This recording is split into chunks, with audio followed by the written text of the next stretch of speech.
Hello, I'm Dr. Hilary Baldwin. I'm here today because I think it's important that we, as dermatologists, expand our view of acne treatment. Rather than an isolated condition that produces pimples, we need to start thinking of it as a disease of the dynamic skin barrier that affects the full face and begin to educate our patients with acne accordingly.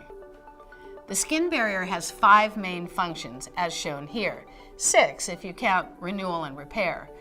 The key interrelated barrier functions are an antimicrobial barrier, an immune response barrier, a permeability moisture barrier, a photoprotection barrier, and an antioxidant barrier.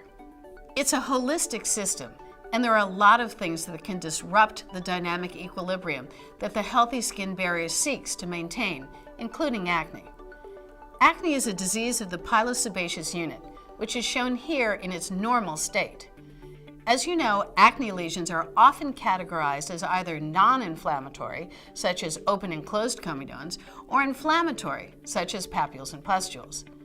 Acne is also characterized by 4 main pathophysiologic factors: enlarged sebaceous glands and excess sebum production, hyperproliferation and abnormal desquamation of keratinocytes, Propionibacterium acnes colonization of the follicle, and release of inflammatory mediators.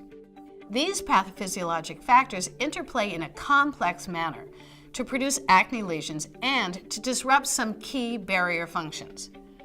For example, acne affects the permeability moisture barrier, antimicrobial barrier, and the immune response barrier. Specifically, recent research has shown that transepidermal water loss, or TOOL, is greater in subjects with acne. Acne-prone skin appears to be deficient in intercellular lipids such as ceramides, which also increase TOOL. All this research suggests that barrier impairment plays an important role in acne.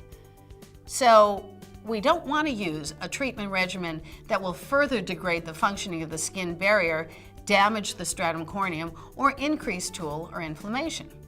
In fact, inflammation plays a significant role in the development of acne, in concert with the P. acnes bacterium, or perhaps even more so. There are several factors. P. acnes has direct inflammatory effects through the release of enzymes, which are triggered by hyperkeratinization. Subclinical inflammation may occur early in the development of acne lesions because we have observed markers in clear skin of acne patients, and sebum in acne has increased levels of squalene, which may also trigger the inflammatory response. So acne is quite complex, and just because your patient doesn't see acne at that moment in a particular area of their face doesn't mean that the underlying disease activity isn't already underway. The reality is that the process of an acne flare starts several weeks before it becomes visible.